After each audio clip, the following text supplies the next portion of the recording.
Aaron, je vais te raconter une histoire qui s'est passée il y a environ 150 ans. C'était l'époque du grand-père du rabbi de Tchernobyl actuel. Alors un homme, Yaakov Mendel, était venu voir le rabbi et il lui a rappelé que quelques années auparavant, il était venu lui demander une bracha pour réussir dans sa parnassa. Il avait évidemment une parnassa moyenne, comme tout le monde. Mais depuis la bracha du rabbi, il se trouvait maintenant à la tête d'une usine de plus de 100 employés. Et donc il était venu remercier le rabbi pour sa bracha. Le rabbi lui dit, tu as de l'argent sur toi? Alors il commandait, lui, j'ai de l'argent, j'ai une somme que j'avais destinée aux œuvres du rabbi, et puis j'ai surtout une grande partie de ma fortune que je comptais maintenant investir dans une nouvelle affaire, et je voulais aussi obtenir une bracha du rabbi. Le rabbi lui dit, combien d'argent tu as? 500 000 roubles, qui équivaut à peu près à 1 million d'euros aujourd'hui. Le rabbi lui dit, donne-moi l'argent. Un petit peu surpris, Yaakov Mendel se dit que le rabbi réclame ça comme paiement de la bracha. Comment refuser? Et puis devant tout le monde. Alors il donne tout l'argent au rabbi. Le rabbi lui dit, tu as encore autre chose sur toi? Yaakov Mendel dit, j'ai acheté un très beau bracelet en diamant que je comptais offrir à ma femme. Donne-le moi aussi. Là vraiment, Yaakov Mendel est très surpris, mais il ne peut pas refuser. Alors il donne aussi le bracelet. Et le rabbi le salue. Et Yaakov Mendel prend congé du rabbi et s'apprête à rentrer chez lui. Le cocher lui annonce qu'il avait beaucoup plu et que la route habituelle était prise par la boue et qu'il lui conseillait de faire un détour par une autre route, mais ceci prendrait 2 heures de retard. Alors Yaakov Mendel n'était pas d'humeur.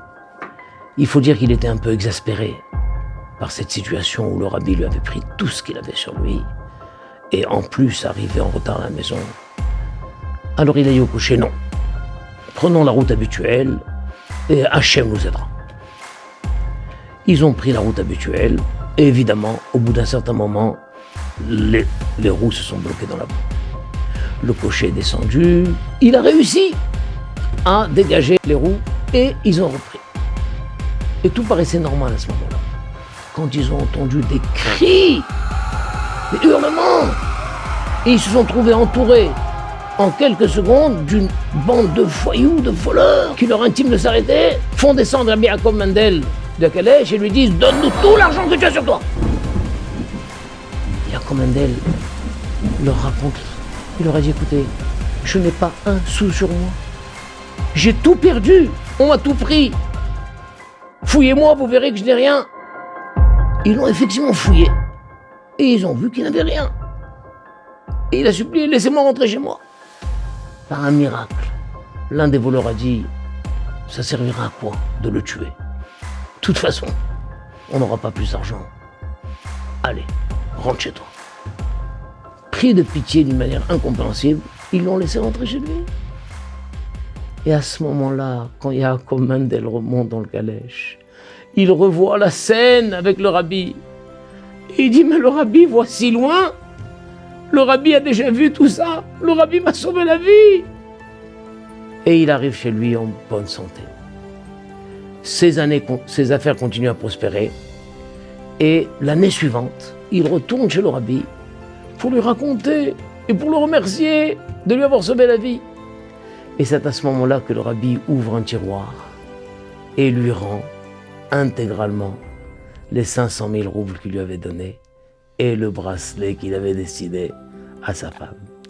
Voilà, une petite histoire merveilleuse qui nous montre combien les tzadikim voient au loin et combien ils se soucient du bien-être de chaque juif qui se présente à eux. Que ce soit dans les vieilles demeures d'il y a 150 ans ou dans les gratte-ciel des méga-métropoles d'aujourd'hui, à notre époque.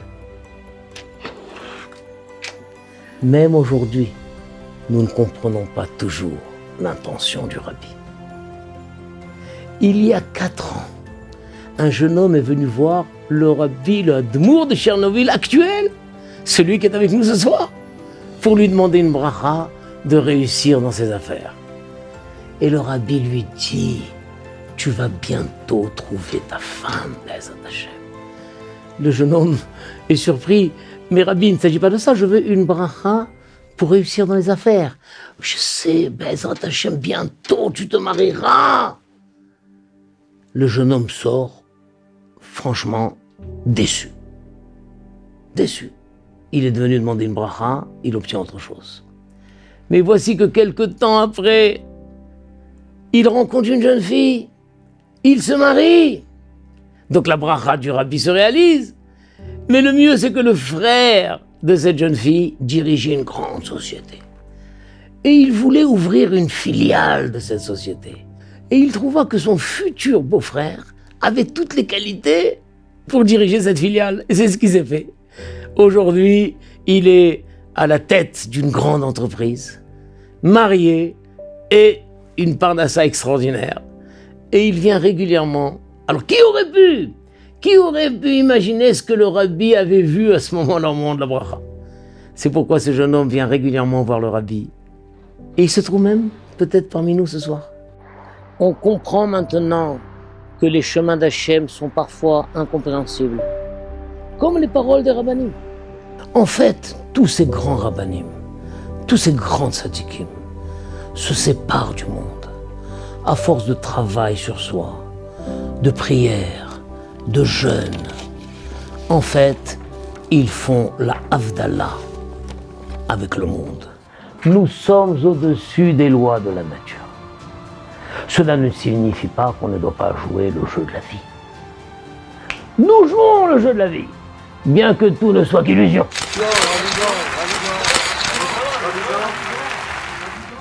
Mais on sait que Hachem nous protège. Il ne dort jamais et dirige notre destin.